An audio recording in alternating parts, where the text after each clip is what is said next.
مشرق وسطی کی جنگ اب ایک ایسے موڑ پر پہنچ چکی ہے جہاں صرف میزائل نہیں چل رہے بلکہ اعصاب، حکمت عملی اور طاقت کے دعوے بھی آمنے سامنے کھڑے ہیں۔ امریکہ کے ساتھ جاری اس ٹکراؤ میں ایران جارحانہ انداز میں جواب دیتا دکھائی دے رہا ہے۔ ایران نے ایک کے بعد ایک قطر، بحرین، کویت اور اردن کو نشانہ بنایا ہے اور امریکی تنصیبات کو نیست و نابود کر دیا ہے۔ ایران اپنے ڈرونز، میزائل اور جنگی منصوبہ بندی کے ذریعے یہ پیغام بھی دے رہا ہے کہ تہران اب دباؤ میں آنے والا نہیں۔ جیلی فش ڈرون سے لے کر شاہد ڈرون تک اور خیبر جیسے خطرناک میزائلوں سے لے کر پاسداران انقلاب کے بلند حوصلوں تک ایران نے اس جنگ کو صرف محاذ پر نہیں بلکہ نفسیاتی دباؤ کے میدان میں بھی ایک نئی شکل دے دی ہے۔ تہران کی گلیوں میں غصہ بھی ہے، جوش بھی ہے اور واشنگٹن کے خلاف سخت پیغام بھی۔ یہی وجہ ہے کہ اب خود ڈونلڈ ٹرمپ یہ ماننے پر مجبور نظر آتے ہیں کہ وہ ایران کے نشانے پر ہیں۔ سوال یہ ہے کہ کیا واقعی جنگ کا پلڑا ایران کی طرف جھک رہا ہے؟ کیا امریکہ پہلی بار تہران کی حکمت عملی کے سامنے دفاعی پوزیشن میں آ گیا ہے؟ اور کیا ٹرمپ کا خوف اس جنگ کا سب سے بڑا سیاسی اعتراف بنتا جا رہا ہے؟ ایران نے جس انداز میں پلٹ وار کیا ہے، اس نے واشنگٹن کے ایوانوں سے لے کر خلیج کے فوجی اڈوں تک ہلچل مچا دی ہے۔ شاہد ڈرون کی یلغار، خیبر میزائل کی گرج اور پاسداران انقلاب کے کھلے انتقامی پیغامات سب مل کر ایک ہی اعلان کر رہے ہیں کہ تہران اب دبنے والا نہیں۔ ادھر کبھی خود کو دنیا کا سب سے طاقتور لیڈر کہنے والے ڈونلڈ ٹرمپ اب خود یہ کہنے پر مجبور ہیں کہ وہ ایران کے نشانے پر ہیں۔ سوال یہ ہے کہ کیا ایران نے واقعی امریکہ کے ہوش اڑا دیے ہیں؟ کیا ٹرمپ کا خوف اس جنگ کا سب سے بڑا سیاسی اعتراف بن چکا ہے؟ اور کیا مشرق وسطی میں اب وہ مرحلہ شروع ہو چکا ہے جہاں امریکہ پہلی بار دفاعی انداز میں دکھائی دے رہا ہے؟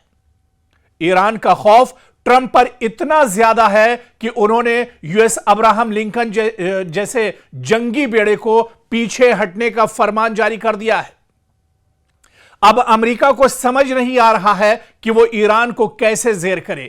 امریکہ حملے ضرور کر رہا ہے لیکن ایرانیوں کے حوصلوں کے سامنے امریکہ کی ایک نہیں چل رہی ہے۔ ایران کا بچہ شہادت کی تمنا لیے میدان میں ڈٹا ہوا ہے۔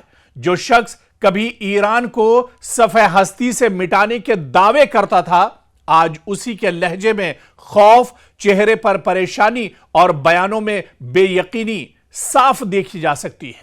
مشرق وسطی میں جنگ نے ایسا پلٹ وار کیا ہے کہ واشنگٹن کی گرج اب تہران کی للکار کے سامنے پھیکی پڑتی دکھائی دے رہی ہے۔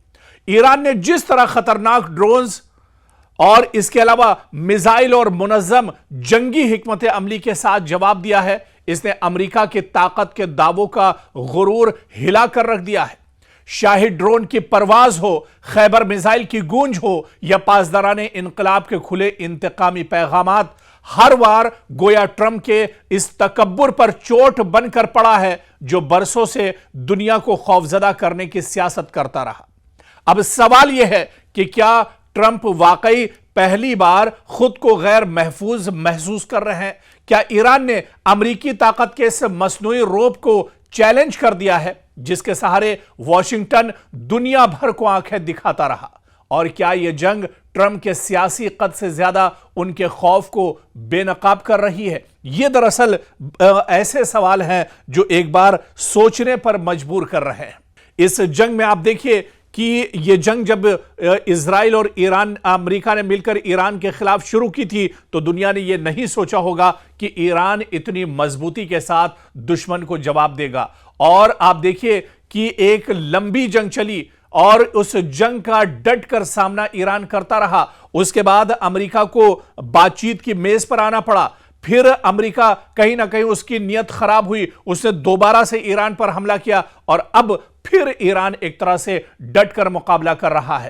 ایک طرف جہاں امریکہ دباؤ بنانے کی کوشش کر رہا ہے لیکن اس سے پہلے ہی ایران اس دباؤ کو ایک طرح سے ختم کرنے کی پالیسی پر کام کر رہا ہے۔ تو ایران